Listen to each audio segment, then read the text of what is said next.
Hello दोस्तों, तो क्या होगा जब आप एक भारी डिप्रेशन में हो और अचानक से बहुत सारे ज़ॉम्बीज आपके स्कूल के ऊपर हमला कर दे। पूरे स्कूल में अफरा तफरी मच जाती है और ज़ॉम्बीज लोगों को खाना शुरू कर देते हैं। इसी का फायदा उठाते हुए आप अपने बेस्ट फ्रेंड के साथ स्कूल से भाग जाते हो, यहाँ तक कि आप उस बंदे को भी किल कर देते हो जो आपकी डिप्रेशन का कारण होता है। ज़ॉम्बी वायरस कुछ ही घंटों में पूरी दुनिया में फैल जाता है। अब ऐसी सिचुएशन में आप कैसे सरवाइव करोगे, ऐसी ही कहानी है कोबरा की। तो चलो शुरू करते हैं इस वंडरफुल एनिमे को।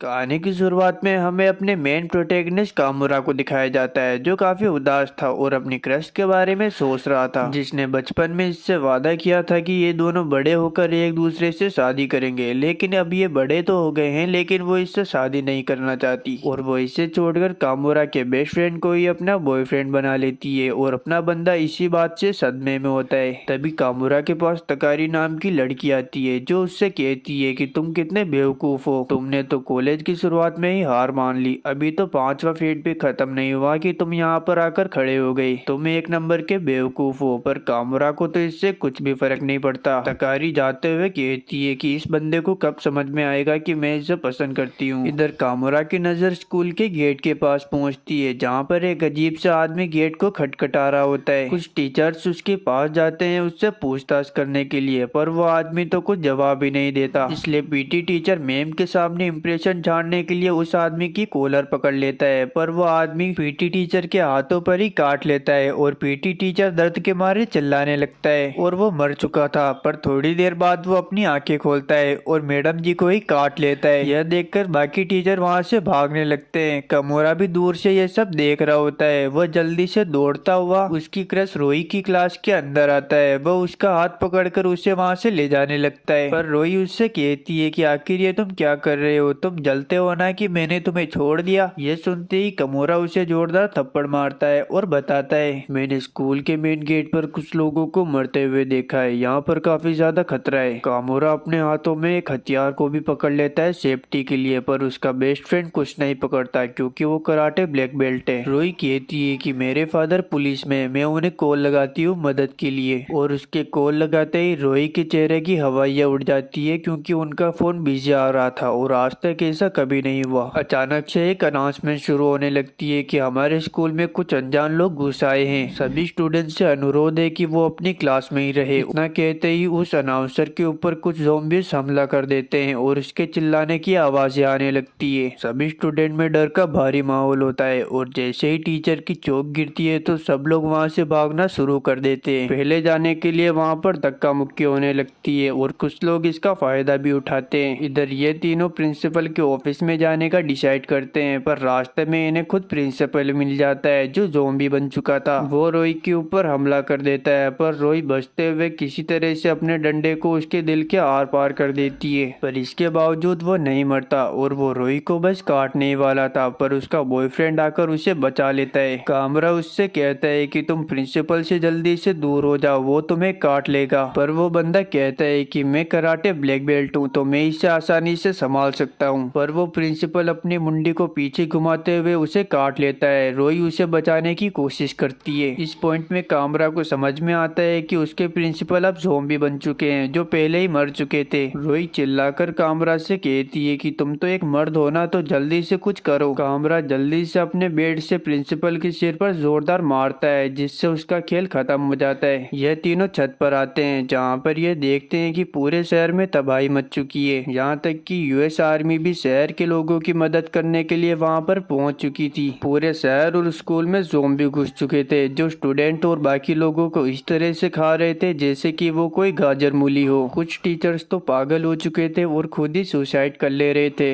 इधर ये तीनों डिसाइड करते हैं कि ये रूफ के टॉप फ्लोर पर जाएंगे ताकि वह सीढ़ियों का रास्ता ब्लॉक करके वहाँ पर मदद आने तक छुप सके। रास्ते में एक ज़ॉम्बी रोई के ऊपर हमला कर देता है। कामरा तो बस दूर से देख रहा था, पर उसका बेस्ट फ्रेंड आकर रोई को बचा लेता है। यह तीनों सेफली रूफ टॉप पर पहुंच जाते हैं। इनको लगता है कि ये लोग सेफ हैं, पर ऐसा नहीं होता। रोई के बॉयफ्रेंड की हालत खराब होने लगती है। उसके बॉयफ्रेंड और कामरा को समझ में आ जाता है कि अब वो नहीं बचने वाला। ज़ोंबी के काटने की वजह से अब वो भी ज़ोंबी बनने वाला है। इसलिए वह इन दोनों से कहता है कि मैं ज़ोंबी बनकर नहीं मरना चाहता। कामरा, मुझे तुम्हारी एक मदद की जरूरत है। क्या तुम मुझे इस बिल्डिंग से नीचे फेंक सकते हो ताकि मेरा दिमाग फट जाए और मैं मर जाऊं? रोई कामरा को ऐसा करने के लिए मना करती है। वह कहती है कि यह ठीक हो जाएगा। अचानक से रोई का बॉयफ्रेंड एक ज़ोंबी की तरह खड़ा हो जाता है। कामरा उसे सॉरी बोलते हुए उसके सिर पर जोरदार मारता है और इसी के साथ उसका खेल भी खत्म हो जाता है। रोई कामरा के ऊपर चिल्लाती है और कहती है कि तुम मुझसे जलते थे ना, क्योंकि मैंने तुम्हें छोड़कर उसे चुना। तुम्हें तो बस एक बहाना चाहिए था उसे मारने का और वो तुम्हें मिल गया। इधर कामरा यह सुनकर वहाँ से जाने लगता है और कहता है कि तुम मेरे बारे में यही सब सोचती हो ना। अगर ऐसा है तो मुझे तुम्हारे साथ नहीं रहना चाहिए। अगर ऐसा है तो मैं भी इस बिल्डिंग से छलांग लगाकर यहाँ से कूद जाता हूँ। रोई रोते हुए कहती है कि आखिर तुम कहाँ जा रहे हो? मुझे माफ कर दो कि मैंने तुम्हारे बारे में ऐसा सोचा। वो उसके सामने गिड़गिड़ाने लगती है और कामरा उसे गले लगा लेता है और इसी के साथ इन दोनों का मसला सुलझ जाता है। पूरे स्कूल में ज़ोंबी घूम रहे थे। इधर तकारी और ये मोटा लड़का वहाँ से बचकर भाग रहे होते हैं। तभी ये मोटा लड़का तकारी से कहता है कि तुमने तो कहा था कि हम प्रिंसिपल के ऑफिस में जा रहे हैं, लेकिन तुम तो कहीं और जा रही हो। तकारी कहती है कि वहाँ पर जाना सही नहीं है। उधर देखो, प्रिंसिपल के ऑफिस के बाहर बाकी स्टूडेंट भी खड़े हुए हैं। अचानक से प्रिंसिपल के ऑफिस से कुछ ज़ोंबीज निकलते हैं जो बाहर खड़े सभी स्टूडेंट को खा जाते हैं। तकारी मोटे से कहती है, तुम्हें जिंदा रहना है या फिर नहीं? अगर रहना है तो चुपचाप मेरे पीछे पीछे आओ बिना कोई सवाल किए। और ये मोटा लड़का मान जाता है। इधर कामरा और रोई अभी भी अपने बेस्ट फ्रेंड की मौत के सदमे में होते हैं। रोई खड़ी होकर कामरा से कहती है, मुझे तुम्हारा फोन चाहिए, मुझे एक कॉल करना है। कामरा कहता है कि इस सब का कोई फायदा नहीं। भले ही तुम्हारे फादर पुलिस में है, लेकिन अभी उनको बहुत सारे कॉल आ रहे होंगे तो वो तुम्हारा कॉल अटेंड नहीं कर पाएंगे। रोई कहती है कि मेरे पास उनका एक पर्सनल नंबर है तो मैं उसी से उनको कॉल करूंगी। और वो उन्हें कॉल करती है। थोड़ी देर बाद उसके फादर फोन उठाते हैं, लेकिन उन्हें ठीक से आवाज नहीं आ रही थी। वो कहते हैं कि मुझे नहीं पता कि तुम कौन हो, लेकिन जरूर ये नंबर तुम्हें रोई ने दिया होगा। अभी पूरे शहर में काफी ज्यादा खतरा है तो मैं चाहूंगा कि तुम रोई को लेकर किसी सेफ जगह पर चले जाओ। और कॉल कट हो जाता है। रोई कामरा से कहती है कि उन्होंने तो मेरी आवाज भी नहीं पहचानी। इधर हम देखते हैं कि एक ज़ोंबी अचानक से बेड से खड़ा हो जाता है और एक स्टूडेंट के ऊपर हमला कर देता है, लेकिन वो स्टूडेंट अपने पास वाली लोहे की रोड की मदद से उस ज़ोंबी का कचुम्बर निकाल देता है। इधर ये नर्स, जिसका नाम शिजुका होता है, ये उस ज़ोंबी के इलाज के लिए कुछ दवाइयाँ इकट्ठा करने लगती है, लेकिन वहाँ पर बहुत सारे ज़ोंबी घुस आते हैं। ये चश्मिश लड़का उन्हें रोकने की पूरी कोशिश करता है, लेकिन इसका कोई फायदा नहीं होता। वो ज़ोंबी शिजुका के ऊपर भी हमला कर देते हैं, लेकिन तभी वहाँ पर साइको नाम की लड़की आ जाती है जो उन सभी ज़ोंबीज की सर मक्खन की तरह उड़ा देती है। और वो उस जख्मी हुए लड़के से कहती है कि देखो, अब तुम्हें ज़ोंबी ने काट लिया है तो तुम्हें पता है ना कि ज़ोंबी जिसको भी काटता है वो भी ज़ोंबी बन जाता है। और तुम बिल्कुल नहीं चाहोगे कि तुम एक ज़ोंबी की मौत मरो, तो मुझे तुम्हारा सर उड़ाना पड़ेगा। और यह कहते हुए वो उसका सर उड़ा देती है और यह देखकर सुजुका की आंखें बाहर आ जाती है। वहाँ पर और भी बहुत सारे ज़ोंबी आते हैं जिन्हें साइको अकेले ही संभाल लेती है। दूसरी तरफ तकारी और ये मोटा लड़का एक कमरे के अंदर आकर छुप जाते हैं। वहाँ पर तकारी इस मोटे से कहती है, देख मोटे सुन, ये सारे सामानों को मिलाकर कुछ ऐसा बना जिससे हम ज़ोंबी से फाइट कर सके। मोटा कहता है कि आखिर इनसे क्या ही बनाया जा सकता है। तकारी कहती है, ओए मोटे, तू तो बस किताबों में डूबा हुआ रहता था ना, अब क्या असलियत में तेरी टाइटें फिस हो गई? ये मोटा उसकी बातों को दिल पर ले लेता है और उन सभी चीजों से कुछ बनाने लगता है। अचानक से वहाँ पर बहुत सारे ज़ोंबी घुस आते हैं। ये मोटा उन सभी चीजों को मिलाकर एक बंदूक बनाता है। उस बंदूक से कीलें निकलती है जिससे वो उन सभी ज़ोंबीज को रोक लेता है। थोड़ी देर बाद ये मोटा तकारी से कहता है कि क्या तुम्हें पता है कि तुम मेरे साथ ही क्यों हो? शायद तुम भी मुझे पसंद करती हो, इसलिए। ये मोटा भी तकारी के प्यार में पड़ चुका है। इधर टेरेस के ऊपर भी बहुत सारे ज़ोंबी जबरदस्ती चढ़ने की कोशिश करते हैं, लेकिन कामरू और रोई पानी के बड़े पाइप की मदद से उन सभी ज़ोंबीज को पानी पानी कर देते हैं और यह दोनों बड़ी मुश्किल से बचते बचाते हुए स्कूल के अंदर आ जाते हैं। इधर तकारी एक एक्सपेरिमेंट करती है जहाँ पर वो एक गीले टॉवल को एक ज़ोंबी के ऊपर मारती मारती है लेकिन उसे कुछ फर्क नहीं पड़ता। लेकिन जैसे ही वो साइड में टॉवल मारती है तो टॉवल की आवाज सुनकर ज़ॉम्बी उस टॉवल को पकड़ने की कोशिश करता है। इससे तकारी को समझ में आ जाता है कि ये ज़ॉम्बी केवल आवाज के ऊपर ही रिएक्ट करते हैं, लेकिन उनकी आवाज सुनकर बहुत सारे ज़ॉम्बी उन्हें घेर लेते हैं। दूसरी तरफ साइको तो उन ज़ॉम्बीज को सीरियस ही नहीं ले रही थी और उन्हें मक्खी की तरह उड़ाई जा रही थी। अचानक से चलते हुए नर्स सुजुका फिसल कर नीचे गिर जाती है तो साइको उनकी स्कर्ट फाड़ देती है। साइको कहती है कि स्कर्ट के साथ तुम भाग नहीं पाओगी, इसलिए मैंने इसे फाड़ दिया। दूसरी तरफ इन दोनों के पास लगातार ज़ॉम्बी आए ही जा रहे थे और इनकी गोलियां भी खत्म हो चुकी थी। अचानक से एक ज़ॉम्बी तकारी के पीछे आ जाता है। वो उससे बचने की कोशिश करती है लेकिन वो ज़ॉम्बी उसके ऊपर हमला कर देता है। तकारी अपने पास पड़ी ड्रिल को उस ज़ॉम्बी के चेहरे पर चला देती है। उसके चिल्लाने की आवाज सुनकर बाकी सब भी वहाँ पर पहुँच जाते हैं और वहाँ पर मौजूद सभी ज़ॉम्बीज को चुन चुन कर मारते हैं। इधर तकारी को सांप सूंघ गया था और वो उन लोगों के ऊपर चिल्लाने लगती है कि तुम इतने ताकतवर थे तो पहले मेरी मदद करने के लिए क्यों नहीं आए। वो अपने शकल को आईने में देखती है और कहती है कि मैं कितनी मेली हो चुकी हूँ, मुझे नहाना है। यह कहकर वो साइको से लिपट कर रोने लगती है। थोड़ी देर बाद यह सब लोग एक सेफ कमरे में आ जाते हैं। वहाँ पर तकारी अपने हाथ मुंह धोती है और बाकी सब लोग पानी वानी पीकर तैयार हो जाते हैं। लेकिन इस मोटे का तो अलग ही चल रहा होता है। इधर साइको मैडम सुजुका से कहती है आपकी कार की चाबी आपके पास ही है ना। सुजुका कहती है कि हाँ मेरे पास ही है, लेकिन एक मिनट शायद वो गिर गई है। पर एक बात बताओ कि तुम कार से जाओगे कहाँ पर। कामरू कहता है कि हम सबसे पहले अपने अपने परिवार के पास जाएंगे। अचानक से टीवी पर एक न्यूज आने लगती है जो लाइव चल रही होती है। एक एंकर बता रही होती है कि शहर में एक खतरनाक वायरस फैल चुका है जिसकी मदद से सब लोग ज़ॉम्बी बनते जा रहे हैं। पूरी आर्मी को ऑर्डर मिला है कि जो भी अजीबोगरीब हरकतें करता पकड़ा जाए उसे गोली मार दी जाए। अचानक से कुछ पुलिस वाले उस रिपोर्टर को ही गोली मार देते हैं। इससे इनको यह तो पता चल जाता है कि यह लोग स्कूल से बाहर नहीं जा सकते, क्योंकि अगर ये लोग बाहर गए तो इन्हें देखते ही गोली मार दी जाएगी।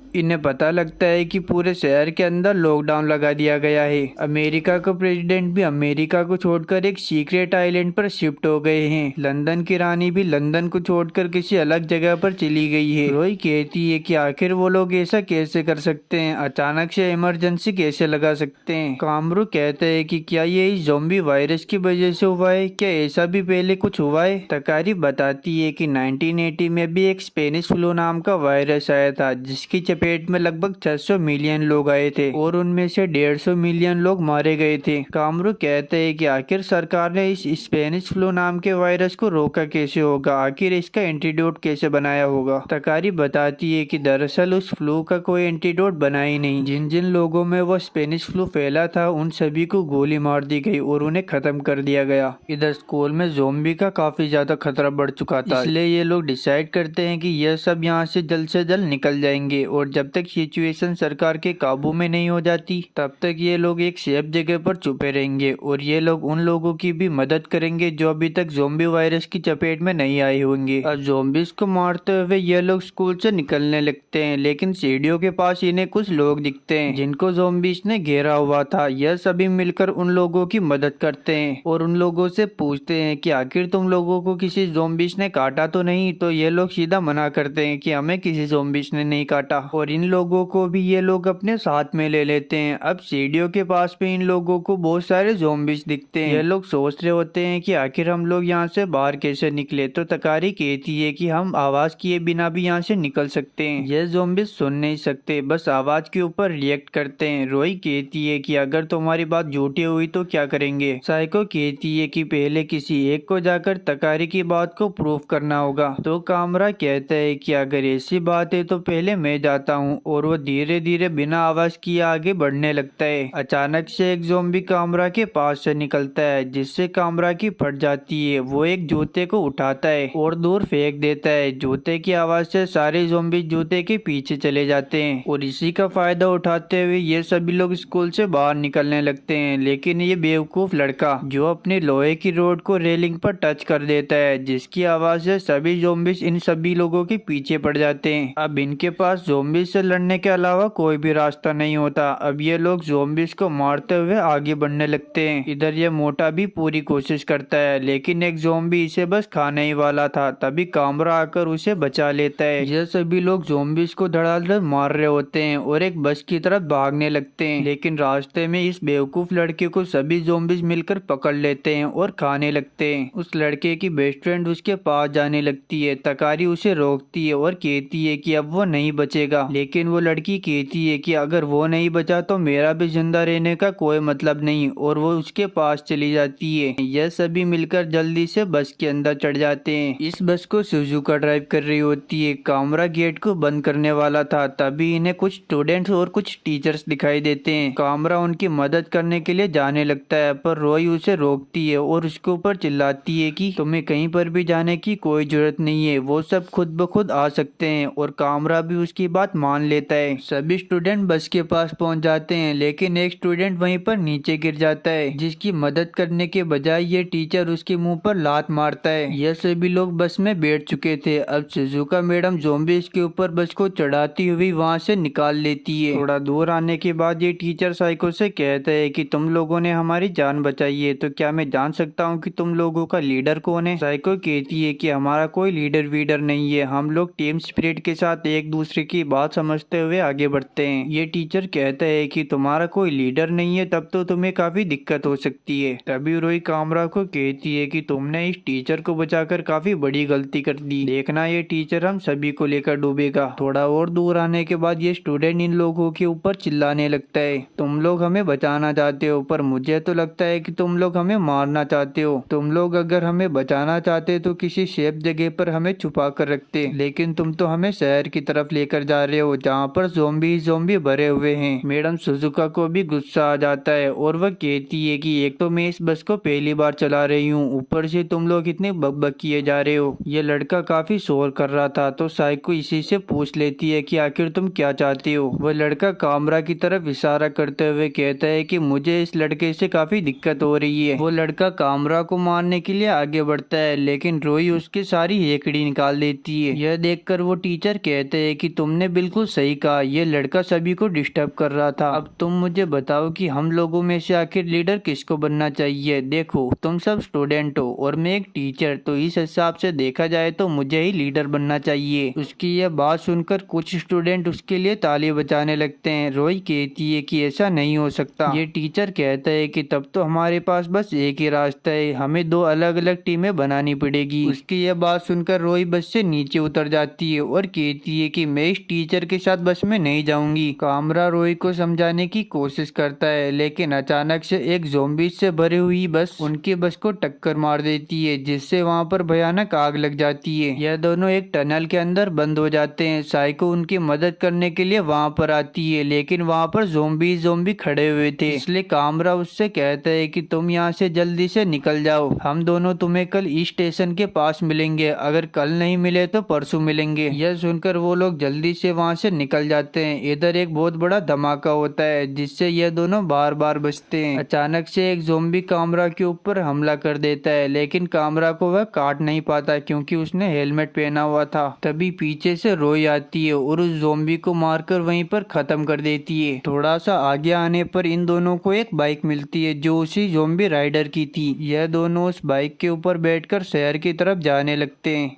इन लोगों को रास्ते में बहुत सारे सोल्जर्स दिखाई देते हैं, तो रोई कामरा से कहती है हमें उन सोल्जर्स से मदद मांगनी चाहिए, पर कामरा कहता है कि मुझे नहीं लगता कि वो लोग हमारी मदद करेंगे। रोई कहती है कि भला ऐसा क्यों? कामरा बताता है कि अगर वो लोग हमारी मदद करना चाहते तो पहले हेलीकॉप्टर भेजकर हमारी मदद कर सकते थे। अब यहाँ से जल्दी चलो वरना ज़ोंबीज यहाँ पर आ जाएंगे। और यह लोग वहाँ से निकल जाते हैं। दूसरी तरफ हम देखते हैं कि इन लोगों की बस लगभग 4 घंटे से ट्रैफिक में अटकी हुई है और इन्होंने अभी तक 1 किलोमीटर भी ठीक से ट्रेवल नहीं किया। बाहर सोल्जर्स ज़ोंबीज को गोलियों से मारे जा रहे थे। गोलियों की आवाज सुनकर ये लड़कियां डर जाती है, जिन्हें ये चश्मिश टीचर गले लगाकर कहता है कि तुम दोनों को घबराने की कोई जरूरत नहीं है, जब तक मैं यहाँ पर हूँ तुम लोगों को कुछ भी नहीं हो सकता। इधर इन लोगों को इस टीचर के इरादे काफी अच्छी तरीके से समझ में आ जाते हैं। दूसरी तरफ हमारा कामरा और रोई शहर के अंदर पहुँच जाते हैं और वह लोग देख देखते हैं कि शहर की हालत तो काफी बुरी हो रखी है और वहाँ पर उन्हें कोई इंसान या ज़ॉम्बी भी दिखाई नहीं देता। थोड़ा दूर आने के बाद इन लोगों को एक पुलिस कार दिखाई देती है जिसकी हेडलाइट जल रही थी। यह दोनों उस कार के पास जाते हैं और यह देखते हैं कि उस कार का तो काफी भारी एक्सीडेंट हो रखा था और कार में बैठे पुलिस वालों की डेथ भी हो गई थी। तो यह दोनों उन दोनों पुलिस वालों की गन्स को निकाल लेते हैं। कामरा गन को पकड़कर देखता है, ये गन तो मेरी उम्मीद से भी ज्यादा भारी है, लेकिन इसमें केवल 5 ही गोलियां है। रोई कामरा को अपने बंदूक की 5 और गोलियां देती है और कहती है कि ये तुम्हारे काम आएगी, वैसे भी मेरी बंदूक खराब है। अब ये लोग पेट्रोल भरवाने के लिए पेट्रोल पंप पर आ जाते हैं, पर हमारे प्रोटेगनिस्ट के पास पैसे नहीं होते। तो रोई कामरा से कहती है कि तुम तो एकदम बेकार हो। तो कामरा चिढ़ जाता है और कहता है, क्या कहा तुमने, मुझे अपने बेस्ट फ्रेंड से कंपेयर करना बंद करो। रोई कहती है कि मैं तुम्हें किसी से कंपेयर नहीं कर रही हूँ। कामरा कहता है कि अगर तुम मुझे उससे कंपेयर नहीं करती तो मुझे बेकार कभी नहीं कहती। और वह कहता है कि चलो छोड़ो, क्या तुम मुझे कुछ पैसे उधार दे सकती हो। रोई कहती है कि वो क्या है कि मैं अपना पर्स स्कूल में ही कहीं पर भूल कर आ गई। कामरा कहता है कि अब बताओ बेकार कौन हुआ और मुझे बेकार बोल रही थी। जरा तुम यहीं पर रुको, मैं अंदर जाकर देख कर आता हूँ कि हमें कुछ पैसे मिलते हैं या फिर नहीं। कामरा को वहाँ पर कोई भी नहीं दिखता, वहाँ पर बस एक छोटी सी एटीएम मशीन रखी हुई थी। कामरा अपने बेड से उस एटीएम मशीन को तोड़ देता है और उसके अंदर से पैसे निकाल लेता है। अचानक से रोई की चिल्लाने की आवाज आती है। कामरा जल्दी से बाहर दौड़ता है और वह देखता है कि एक छपरी ने उसे पकड़ लिया था। कामरा कहता है कि आखिर ये तुम क्या कर रही हो, तुम उस लड़की को जल्दी से छोड़ दो। वह छपरी कहता है कि छोड़ने के लिए थोड़ी पकड़ा है बेवकूफ बच्चे। कामरा कहता है कि तुम पागल हो गए हो क्या, यहाँ पर काफी ज्यादा खतरा है, यहाँ पर कभी भी ज़ॉम्बीज़ आ सकते हैं। वह छपरी कहता है कि हाँ मैं पागल हो गया हूँ, क्योंकि मैंने अपने परिवार वालों को अपनी आंखों के सामने ज़ॉम्बी बनता हुआ देखा है और उन्हें अपने हाथों से ही मार दिया। अब मैं पूरी तरह पागल हो चुका हूँ। और वह कामरा से कहता है कि जल्दी से अपनी बाइक में पेट्रोल भरो वरना ये लड़की तो गई।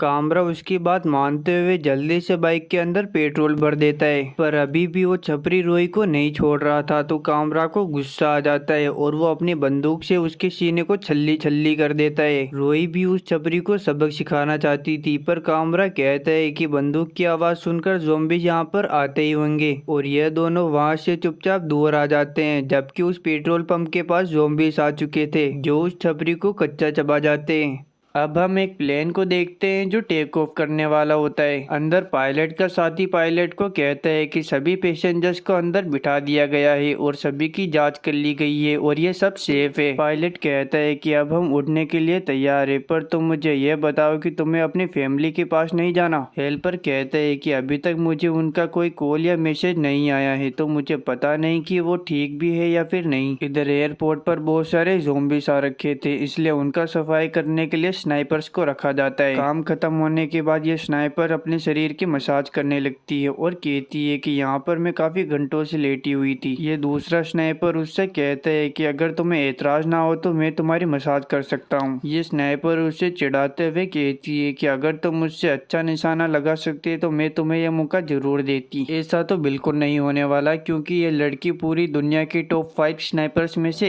एक है। ये लड़का कहता है कि अब तुम कहाँ जाने वाली हो। स्नाइपर कहती है अब मुझे जापान जाना है, दरअसल वहाँ पर कोई है जो मेरा इंतजार कर रहा है। हमें फिलहाल अपनी फैमिलीज के पास नहीं जाना चाहिए, हमें एक दूसरे के साथ ही रहना चाहिए। इधर इस मोटे की भी नींद खुल जाती है और ये बस के बाहर देखता है जहाँ पर बहुत सारे लोग एक ही डायरेक्शन में कहीं पर जा रहे होते हैं। तकारी प्लेन की तरफ इशारा करते हुए कहती है कि जरूर वो प्लेन में बैठकर किसी सेफ जगह पर जा रहे होंगे। यह मोटा कहता है कि तब तो हमें भी प्लेन में बैठकर यहाँ से दूर चले जाना चाहिए। तकारी कहती है कि नहीं, हम ऐसा नहीं कर सकते, हमें काफी देर हो चुकी है। इधर ये टीचर अपना असली रंग दिखाने लगा था, तो ये मोटा तकारी से कहता है अगर तुम कहो तो मैं इस चश्मिश का काम यहीं पर तमाम कर सकता हूँ। तकारी कहती है कि नहीं, हम ऐसा नहीं कर सकते, अगर कामरा यहाँ पर होता तो वो जरूर कोई ना कोई हल निकाल लेता। यह मोटा कहता है कि तुम तो बस उसी की यादों में डूबी हुई रहती हो, क्या तुम उसे पसंद करती हो। यह सुनकर तकारी ब्लश करने लगती है। इधर साइको भी कहती कहती है कि मैं भी उम्मीद करती हूँ कि वह दोनों ठीक होंगे।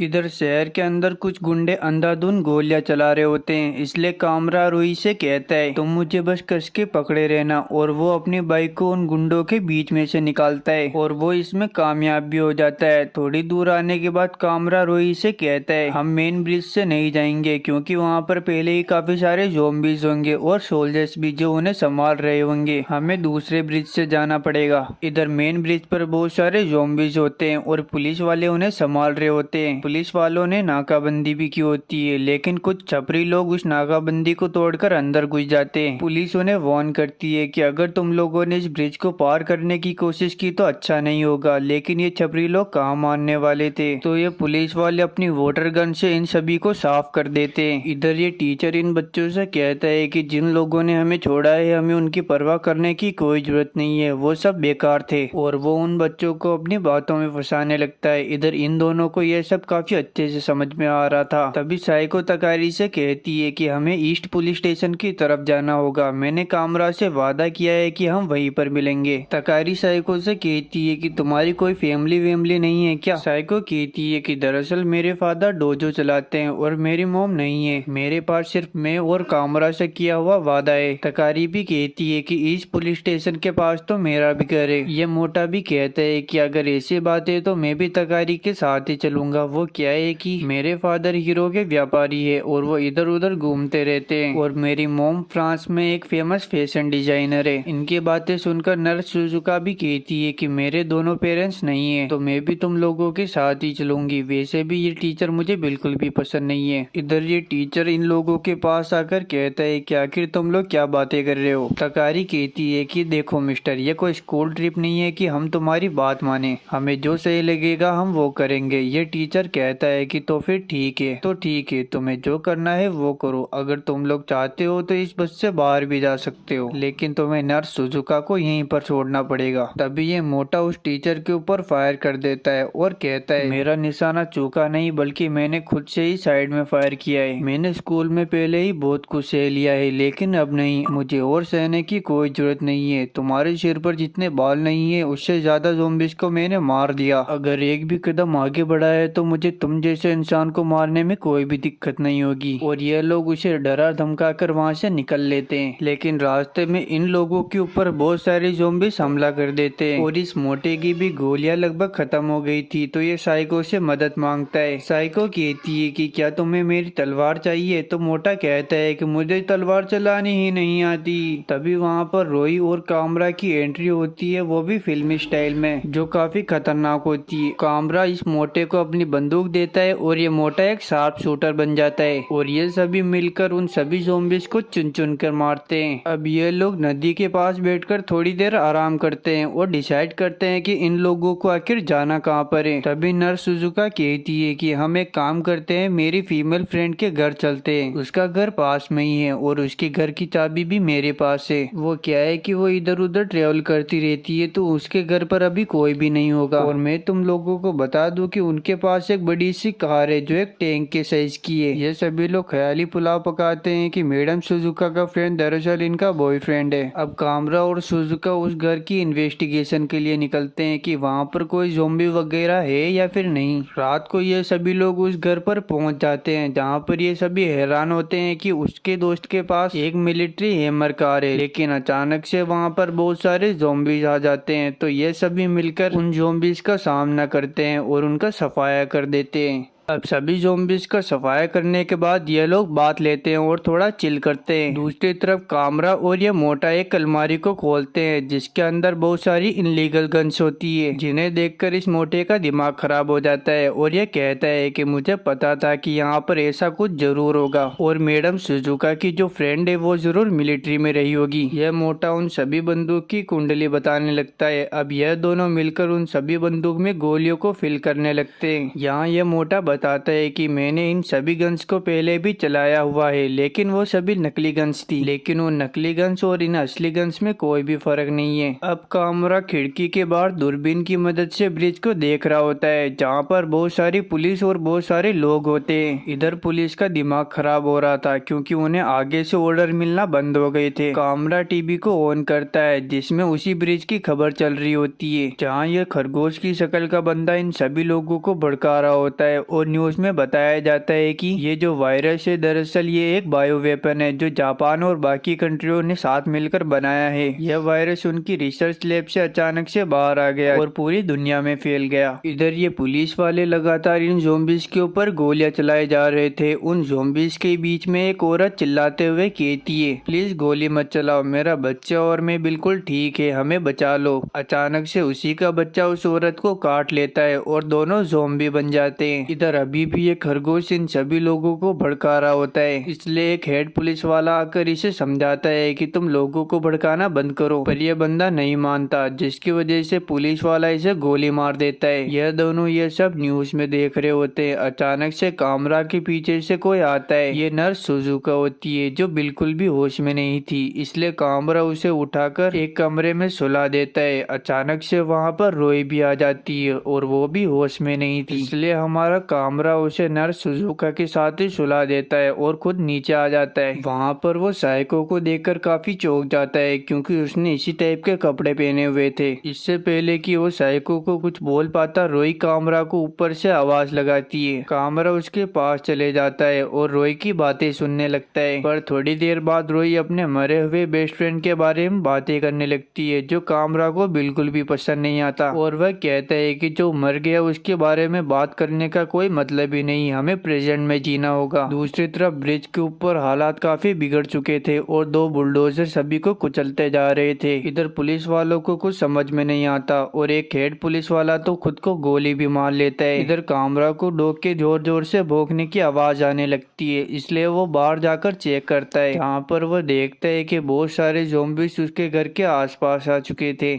इधर हम एक अनजान लड़के को देखते हैं जो ज़ॉम्बीज़ के ऊपर फायर कर रहा होता है, लेकिन उसकी बुलेट नीचे गिर जाती है, जिसे उठाने के चक्कर में ज़ॉम्बीज़ उसे कच्चा चबा जाते हैं। यह सारा नज़ारा साइको देख रही होती है। कामरा कहता है कि हमें उन ज़ॉम्बीज़ के ऊपर फायर करना होगा, लेकिन साइको ऐसा करने से मना कर देती है। वह कहती है कि बंदूक की आवाज़ से सारे ज़ॉम्बीज़ यहाँ पर आ जाएंगे, और वह कमरे के अंदर आकर लाइट बंद करती है और कामरा से कहती है कि यह वह दुनिया नहीं है जहाँ पर तुम अपनी मनमानी कर सकते हो। यहाँ पर हर कोई अपनी जान बचाना चाहता है, तो तुम्हें कोई हक नहीं है कि तुम दूसरों की जिंदगी खतरे में डालो। और वो उसकी दूरबीन उसे वापस कर देती है। कामरा वापस से दूरबीन से इधर उधर देखने लगता है और वह देखता है कि एक आदमी और एक छोटी सी बच्ची दौड़ते हुए एक घर की तरफ जाते हैं। यह आदमी दरवाजे को खटखटाता है और कहता है कि मुझे पता है कि तुम लोग अंदर ही हो, प्लीज हमारी मदद करो। लेकिन उस आदमी की कोई भी मदद नहीं करता, इसलिए वह कहता है कि अगर तुम लोगों ने गेट नहीं खोला तो मैं इस गेट को तोड़ दूंगा। उसके यह कहते ही अचानक से घर का दरवाजा खुल जाता है और वो जैसे ही घर के अंदर एंटर करता है तो घर के अंदर एक आदमी उसे भाला मार देता है और कहता है कि मुझे माफ कर दो, प्लीज मुझे माफ कर दो, और दरवाजा बंद हो जाता है। इधर यह आदमी अधमरा हो चुका था और वो अपनी छोटी सी बेटी को कहता है कि प्लीज तुम यहाँ से कहीं पर दूर चली जाओ और कहीं पर छुप जाओ। अपने फादर को घायल देखकर वह लड़की जोर जोर से रोने लगती है, जिसकी आवाज सुनकर सारे ज़ॉम्बीज़ उसकी तरफ आ जाते हैं। यह सारा नजारा ये लोग देख रहे होते हैं। कामरा तो अपनी आंखें बंद कर लेता है, लेकिन यह मोटा अपनी राइफल की मदद से ज़ॉम्बीज़ के ऊपर फायर करने लगता है। वह कामरा से कहता है कि मैंने तुम्हें कहा था ना कि फायर मत करो। ओ सॉरी, शायद मैंने ही फायर किया था। कामरा उस मोटे को थैंक यू बोलता है। वह मोटा कहता है कि वह एक छोटी सी लड़की है तो मैं उसे ऐसे ही मरने नहीं दे सकता, हमें उसे बचाना पड़ेगा। कामरा जल्दी से तैयार होकर उस लड़की को बचाने के लिए जाता है। तभी रोई वहाँ पर आ जाती है। रोई कामरा को अपनी छोटी सी बंदूक भी देती है और उसे ऑल द बेस्ट कहती है। अब साइको और रोई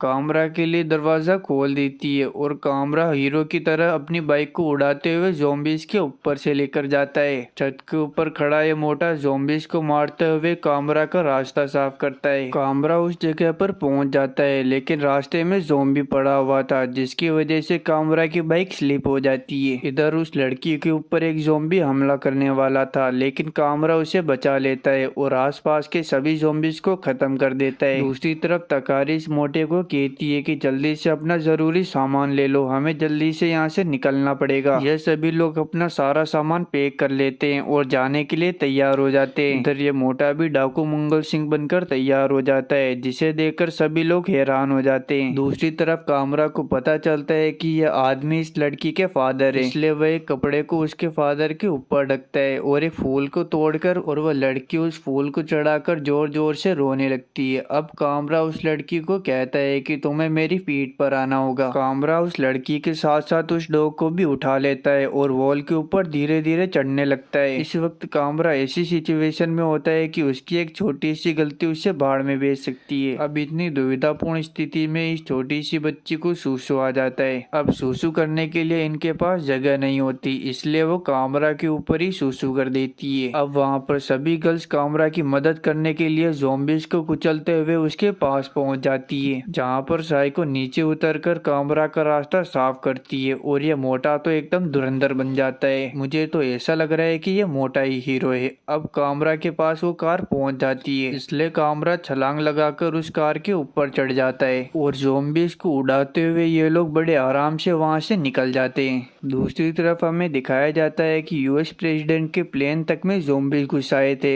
यहाँ तक कि उन्होंने चेयरमैन और प्रेसिडेंट को भी काट लिया था। चेयरमैन प्रेसिडेंट से लगातार कहता है कि आपको कुछ न कुछ करना पड़ेगा, हमारी आर्मी और देश का क्या होगा। अब आखिरकार वो भी ज़ॉम्बी बन जाता है, इसलिए पास खड़ा हुआ पुलिस ऑफिसर उसके ऊपर गोली चलाकर उसका काम तमाम कर देता है। इधर ये लोग अपनी कार की मदद से ही रिवर को पार करने लगते हैं और ये मोटा ही छोटी बच्ची को एक अजीब सा गाना सिखाता है, जिससे सुनकर तकारी को गुस्सा आ जाता है और वह इस मोटे से कहती है कि अगली बार तुमने ये गाना गाया तो मुझसे बुरा कोई नहीं होगा। अब मिस सुजुका सभी से कहती है कि जल्दी से नींद से जाग जाओ, हम बस नदी को पार करने ही वाले हैं। अब ये लोग नदी को पार कर लेते हैं। नर्स सुजुका अपने साथ पहले ही कुछ एक्स्ट्रा कपड़े लेकर आई थी, इसलिए ये सभी अपने अपने कपड़े चेंज करने लगते हैं। इधर कामरा उस डॉग को उठाकर कहता है कि ये डॉग हमेशा हाइपर रहता है और उसे सिखाता है कि तुम्हें ज्यादा भौंकना नहीं है वरना ज़ॉम्बीज आ जाएंगे। अब ये मोटा कामरा को एक राइफल देता है और उसे बताता है कि इसे चलाना कैसा है। तभी रुई कुमरा को आवाज लगाती है और कहती है कि बताओ ये कपड़े कैसे लग रहे हैं। कुमरा उन सभी को देखकर हैरान हो जाता है और कहता है कि ये कपड़े तुम्हारे ऊपर काफी सही लग रहे हैं। अब ये दोनों आगे जाकर चेक करते हैं कि कहीं पर खतरा है या फिर नहीं। रास्ता क्लियर होता देख वह दोनों उन सभी को इशारा करते हैं और वह लोग कार लेकर ऊपर आ जाते हैं। तकारी अपनी दूरबीन की मदद से सभी घरों को देखती है जहाँ पर उसे एक भी इंसान नहीं दिखता और यह लोग डिसाइड करते हैं कि यह सभी सबसे पहले तकारी के घर जाएंगे। कामरा तकारी को पहले ही कह देता है कि कुछ एक्सपेक्ट मत करना, यानी कि यह मत सोचना कि तुम्हारा कोई अपना अभी तक जिंदा होगा। तकारी कहती है कि तुम चिंता मत करो, मैं इन सब के लिए तैयार हूँ। अब ये लोग कार में बैठकर तकारी के घर जाने लगते हैं। रास्ते में इन्हें एक बाइक का शोरूम दिखता है जहाँ पर काफी महंगी महंगी बाइक्स होती है। मुझे समझ नहीं आ रहा है कि गाड़ी में जगह होने के बावजूद ये लोग छत पर क्यों बैठते हैं। ये लोग मौसम का मजा लेते हुए आराम से जा रहे होते हैं। तभी अचानक से मोटा दूरबीन में देखकर चिल्लाता है, सामने रास्ते पर बहुत सारे ज़ॉम्बीज खड़े हुए हैं। तकारी नर्स सुजुका से कहती है कि इन सभी मोस्टर के ऊपर इस गाड़ी को चढ़ा दो। नर्स सुजुका ऐसा ही करती है, वो सभी ज़ॉम्बीज को धड़ाधड़ उड़ाकर आगे बढ़ती है। लेकिन अचानक से साइको देखती है कि आगे के रास्ते पर तो लोहे के तार बंधे हुए हैं जिससे कार कट सकती है। नर्स सुजुका पूरी ताकत से इमरजेंसी ब्रेक लगाती है, लेकिन इसके बावजूद उनकी कार स्लिप हो जाती है और कार अचानक से झटके से रुकती है, जिसकी वजह से रोई कार से नीचे गिर जाती है और उसे पीठ में काफी खतरनाक चोट भी आती है। वो बेचारी जमीन पर पड़ी हुई थी और ज़ॉम्बीज उसे अपना खाना बनाने ही वाले थे, लेकिन तभी कामरा बीच में आकर उसे बचा लेता है। पर एक दिक्कत होती है, इसे ठीक से बंदूक चलाना ही नहीं आता और इसकी गोलियां भी नीचे गिर जाती है। इधर कामरा की मदद करने के लिए रोई भी कार से नीचे उतर जाती है। इधर कामरा बिल्कुल लाचार खड़ा हुआ था। तभी वो रोई को गले लगाता है और कहता है कि कम से कम मैं तुम्हारे साथ मर तो पाऊंगा। लेकिन तभी वो उसकी बंदूक से ही उन ज़ॉम्बीज के ऊपर फायर करने लगता है, लेकिन लेकिन उसका निशाना काफी बुरा था और हर बार उसका निशाना चूक रहा था और उसकी गोलियां भी खत्म हो गई थी।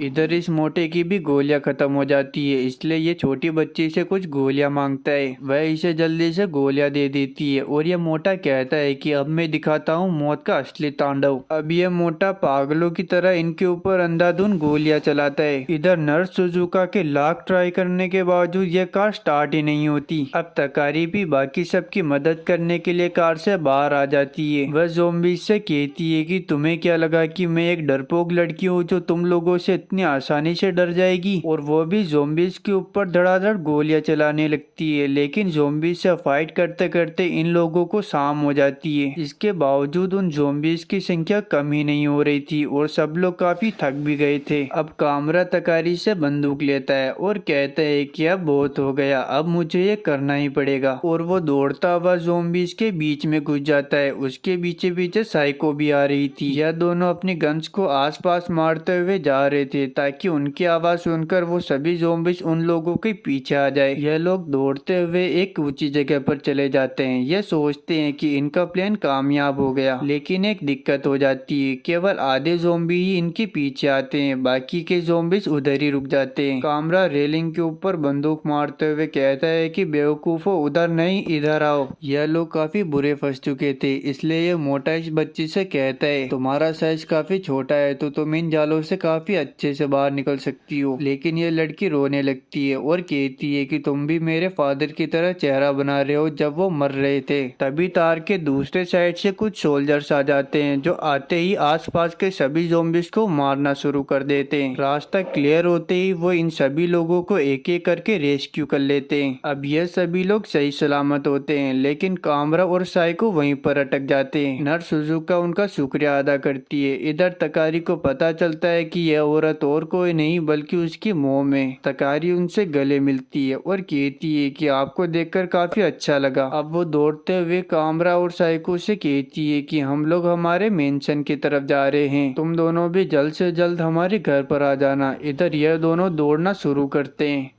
अब ये दोनों ज़ॉम्बी से छुपते हुए आगे बढ़ने लगते हैं और थोड़ी दूर चलने के बाद इन लोगों को तकारी का मेंशन पहाड़ पे दिखाई देने लगता है, लेकिन वहां तक पहुंचने में इन लोगों को काफी ज्यादा टाइम लगेगा। इसलिए कामरू कहता है कि क्यों ना हम दोनों एक एक बाइक ले ले। और ये दोनों उसी बाइक के शोरूम में जाते हैं जो इन्हें रास्ते में दिखा था। अंदर जाने पर इन लोगों को एक कार दिखाई देती है जो पानी में भी चल सकती थी, इसलिए ये दोनों बाइक के बजाय इस कार को ही उठा लेते हैं। अब यह दोनों ज़ॉम्बीज़ को उड़ाते हुए फुल स्पीड से कार से आगे बढ़ने लगते हैं। कामरू जल्दी से नदी के अंदर अपनी कार को उतार देता है, लेकिन उसकी वजह से साइको के सारे कपड़े गीले हो जाते हैं और इन दोनों के बीच एक ऑकवर्ड सा माहौल क्रिएट हो जाता है। साइको कामरू से कहती है कि मुझे ठंड लग रही है, क्यों ना हम थोड़ी देर यहीं कहीं पर रुक जाए। कामरू नदी के बीचों बीच एक आइलैंड पर कार को रोक देता है। साइको को गीले कपड़े की वजह से ठंड लग रही थी, इसलिए कामरा उसे एक नया कपड़ा पहनने के लिए देता है। और साइको जब उन कपड़ों को पहनती है तो वो काफी डिफरेंट लग रही थी और कामरू कुछ बोल ही नहीं पाता।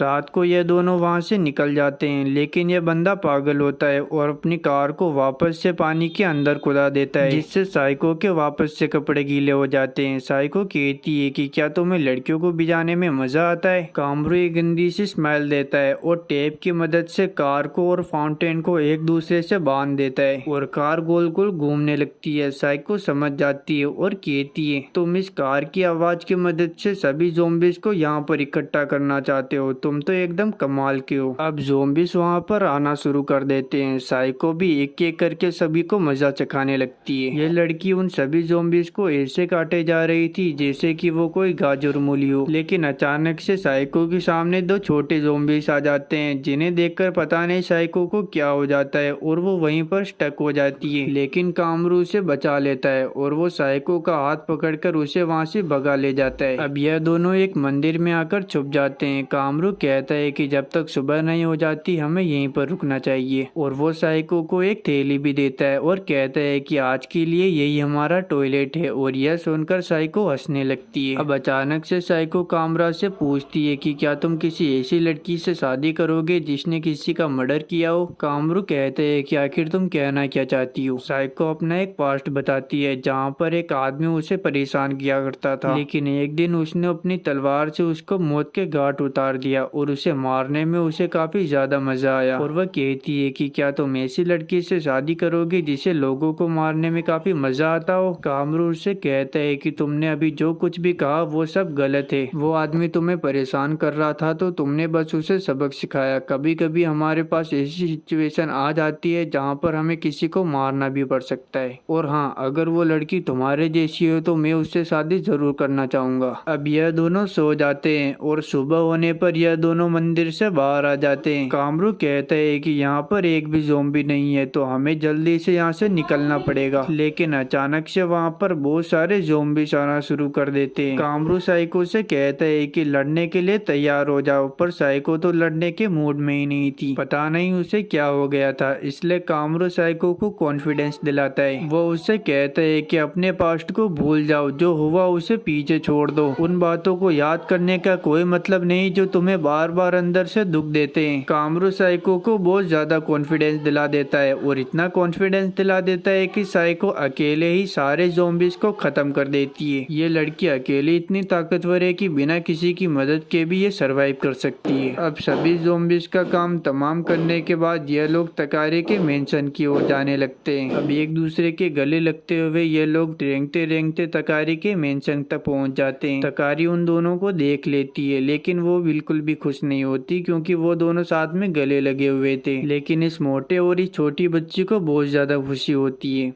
मेंशन के अंदर नर्स सुजुका रोई की कमर की मसाज कर रही थी क्योंकि रोई को काफी ज्यादा दर्द हो रहा था। थोड़ी देर बाद कामरा रोई के कमरे में आता है, लेकिन रोई को काफी ज्यादा दर्द हो रहा था और उसे काफी गुस्सा भी आ रहा था, इसलिए वो कामरा को कमरे से बाहर निकाल देती है। बाहर निकलने के बाद कामरा सोचते है कि मेरे पास करने को कुछ नहीं है तो क्यों ना मैं इन मजदूरों की ही मदद कर लूं। वो उनकी मदद करने के लिए जाता है, लेकिन वो मजदूर कहते हैं कि ये काम मर्दों का है, लड़कों का नहीं, दूर हो जाओ बच्चे। बेचारे की बेइज्जती कर दी। तभी वहाँ पर साइको आ जाती है जिसने नए कपड़े पहने हुए थे और वो उन कपड़ों में काफी औसम लग रही थी। कामरा साइको की तारीफ करता है और यह दोनों एक दूसरे से हंसी मजाक करते हैं। तभी वहाँ पर तकारी आ जाती है। कामरा तकारी का हाल चाल पूछता है, लेकिन तकारी काफी गुस्से में होती है और उसे कहती है कि मुझसे बात मत करो और वहाँ से चली जाती है। तकारी के पीछे उसकी मोम भी आ रही थी। कामरू कहता है कि शायद तकारी थोड़ी गुस्से में है। आंटी कहती है कि तुम तो उसके साथ बचपन से हो तो तुम्हें तो अब तक इसकी आदत पड़ जानी चाहिए। हाँ, आपने सही कहा, लेकिन एक बात तो है, आपका मेंशन काफी बढ़िया है। मुझे पता था कि आपका मेंशन अच्छा ही होगा, लेकिन इतना बढ़िया होगा मुझे अंदाजा नहीं था।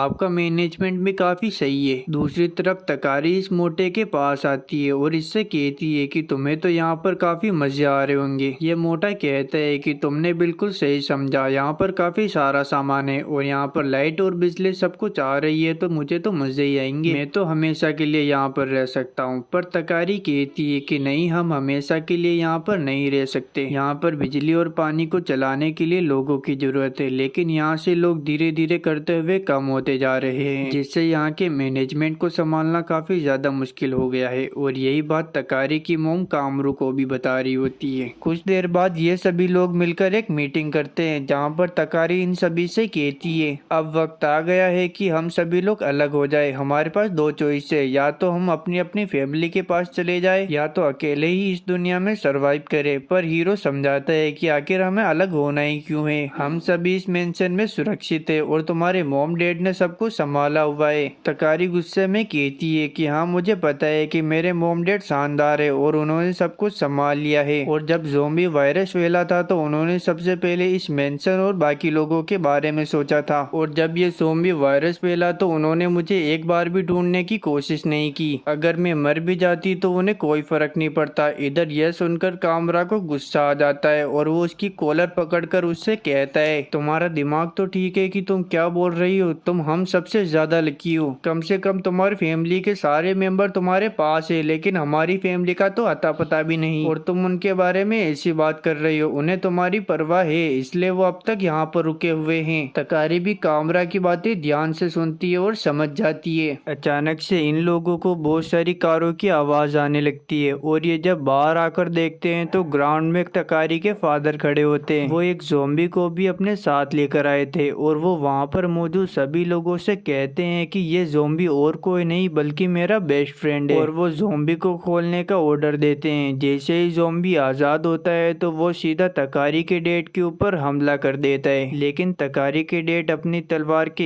एक वार से ही ज़ॉम्बी के सिर को धड़ से अलग कर देते हैं और उसका सिर सीधा फाउंटेन के अंदर जाकर गिरता है। अब तकारी के डैड उन सभी लोगों से कहते हैं, चाहे बच्चा हो, बूढ़ा हो, भाई हो, बहन हो या फिर परिवार का कोई और सदस्य या फिर दोस्त ही क्यों ना हो, जो भी इस ज़ॉम्बी वायरस से इन्फेक्टेड दिखे उन सभी लोगों को मार दो। तुम्हारे पास जीने का यही तरीका है और अपने आसपास के लोगों को बचाने का भी। और यह कहकर वो वहाँ से चले जाते हैं। इधर ये मोटा ऊपर से कहता है कि जापानीज तलवार काफी ज्यादा ताकतवर होती है, लेकिन अगर 3 बार से ज्यादा इस्तेमाल किया जाए तो वो कमजोर हो जाती है। साइको कहती है कि मैंने तो ट्रेनिंग के दौरान यही जाना है कि तलवार से ज्यादा फाइटर के फाइटिंग स्पिरिट ताकतवर होती है, लेकिन ये मोटा नहीं मानता और वहाँ से गुस्सा होकर वहाँ से भाग जाता है। इधर कामरा उसे मनाने के लिए उसके पीछे पीछे आता है। थोड़ी देर बाद हम देखते हैं कि इस मोटे को कुछ लोगों ने घेर लिया है और वो सब इससे इनकी बंदूकें मांग रहे हैं, लेकिन यह मोटा कहता है कि इन बंदूकों को मुझसे अच्छा कोई भी नहीं चला सकता, मैं इन्हें तुम्हें नहीं दे सकता। तभी वहाँ पर तकारी के डैड आते हैं जो उस मोटे से कहते हैं कि तुम मुझे यह बता दो कि तुम किस काम में ज्यादा अच्छे हो। यह सुनकर ये मोटा एकदम चुप हो जाता है। तभी वहाँ पर कामरू आता है जो उनसे कहता है, ये बंदा आपकी बेटी को बचाने में सबसे अच्छा है, इसने कई बार ज़ॉम्बीज़ से आपकी बेटी को बचाया है और ये काम उससे अच्छा कोई भी नहीं कर सकता। और धीरे धीरे करते हुए सारे मेंबर वहाँ पर पहुँच जाते हैं जो उस मोटे को प्रोटेक्ट कर लेते हैं। तकारी भी इस मोटे की साइड लेती है। यह देखकर ये मोटा भी काफी ज्यादा इमोशनल हो जाता है। इधर यह आदमी जो तकारी के मेंशन में होता है ये किसी अनजान आदमी को कॉल लगाता है और उससे बताता है कि ये सभी लोग 2 दिन में यहाँ से निकलने वाले हैं और ये और कोई नहीं बल्कि ये टीचर होता है।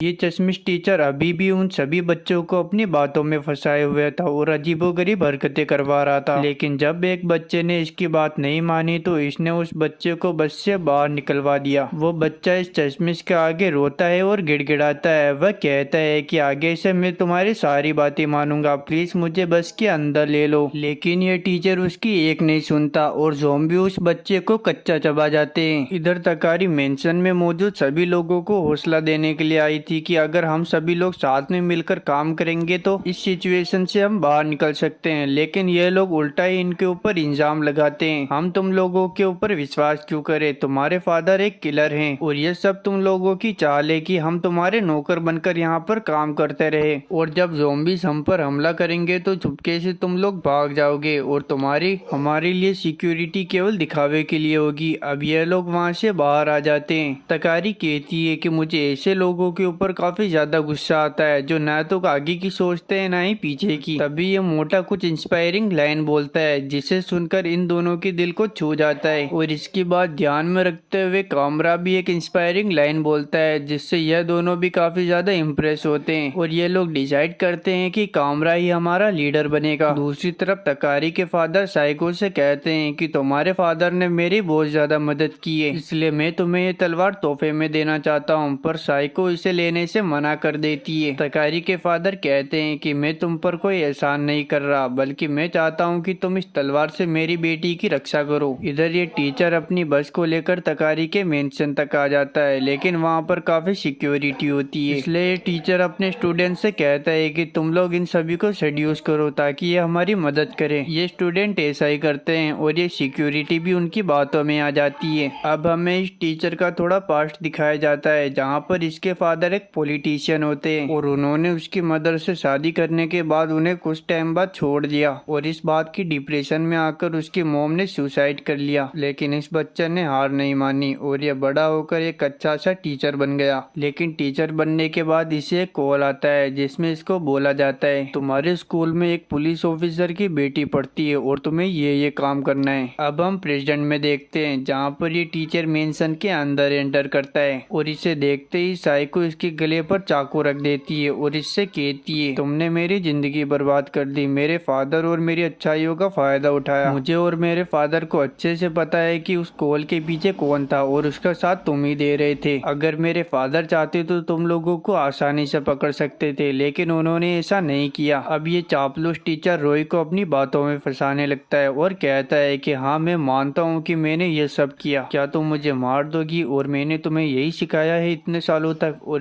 तभी पीछे से तकारी के डैड रॉय को कहते हैं कि बेटा, अगर इसने तुम्हारे साथ ये सब किया है तो तुम इसे मारने में 1% भी मत झिझको। लेकिन इस बंदे की बातों में रॉय आ जाती है और वह अपने हथियार को नीचे करते हुए कहती है, मेरे पास इतना टाइम नहीं है कि मैं इस बंदे को मारने में अपना टाइम वेस्ट कर सकूं। अब इसके टीचर और इसके सभी स्टूडेंट को वापस से मेंशन से बाहर निकाल दिया जाता है। दूसरी तरफ हम पानी के अंदर सबमरीन के अंदर देखते हैं, जहाँ पर कुछ लोग एक परमाणु बम को फायर कर देते हैं। इधर अंतरिक्ष में बैठे कुछ लोगों को इस बात की खबर मिल जाती है और ये लोग परेशान होते हुए कहते हैं कि ये सिचुएशन तो वर्ल्ड वॉर जैसी है।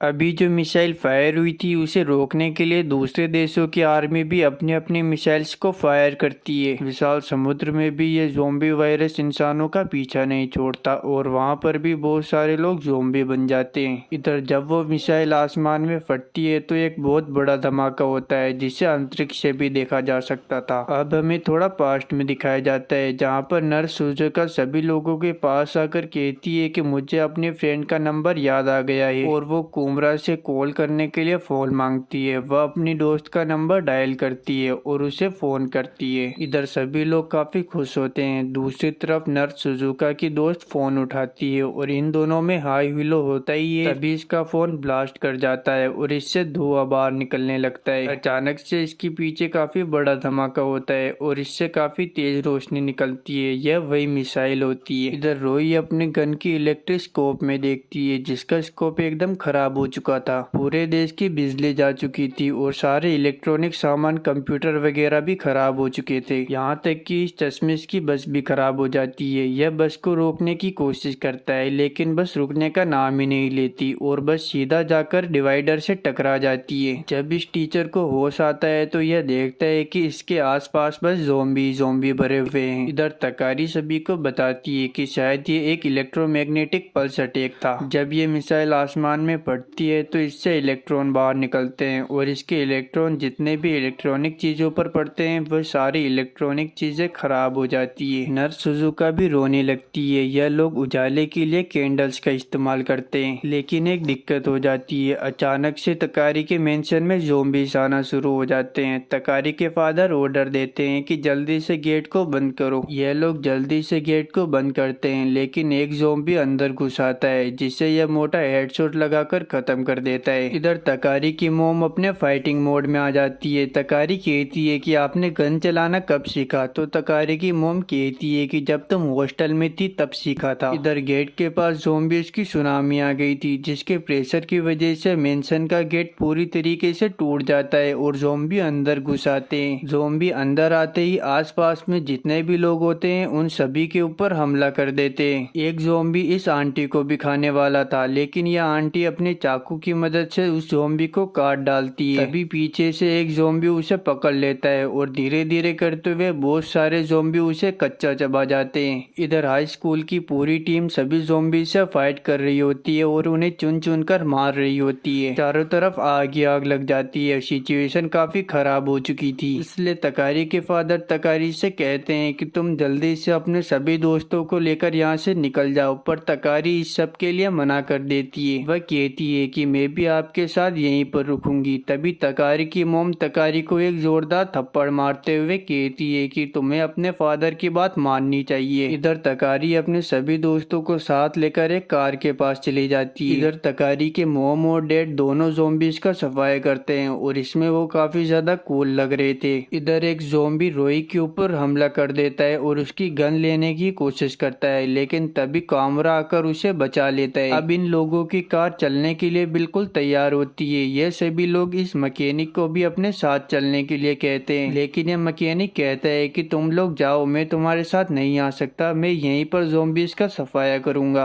अब ये लोग जल्दी से अपनी कार को लेकर वहां से निकल जाते हैं, पर मुझे पता नहीं कि कार के अंदर इतनी जगह होने के बावजूद ये लोग छत पर क्यों बैठते हैं। इधर इन लोगों की कार स्लिप कर जाती है और साइको स्पाइडरमैन बन जाती है। वो तो कामरा साइको को टाइम रहते कार के अंदर खींच लेता है, वरना तो आज साइको की फील्डिंग सेट हो जाती। इधर ये लोग तो अब बिल्कुल ठीक होते हैं, लेकिन दूसरी तरफ तकारी के मॉम डैड नहीं बच पाते। इधर सुबह सुबह इन लोगों की कार का एक्सीडेंट हो जाता है और ये चलते चलते एक बिल्डिंग के पास पहुंचते हैं और ये कहते हैं कि इस दुनिया का अंत बस यहीं तक था। और अब इसी के साथ इस एनीमे का सीजन 1 पूरी तरीके से खत्म हो जाता है। अब इसके सीजन 2 के आने की एक्सपेक्टेशन मत रखना, क्योंकि इसका जो ऑथर था उसने बस यहीं तक इसकी कहानी लिखी थी और इसी के साथ उसकी डेथ भी हो गई थी। इसके सीजन 2 की कहानी तो इसके ऑथर को भी पता नहीं थी। तो इसी के साथ इस एनीमे का पूरी तरीके से डी एंड हो जाता है। मिलते हैं अगली वीडियो में, तब तक के लिए बाय बाय।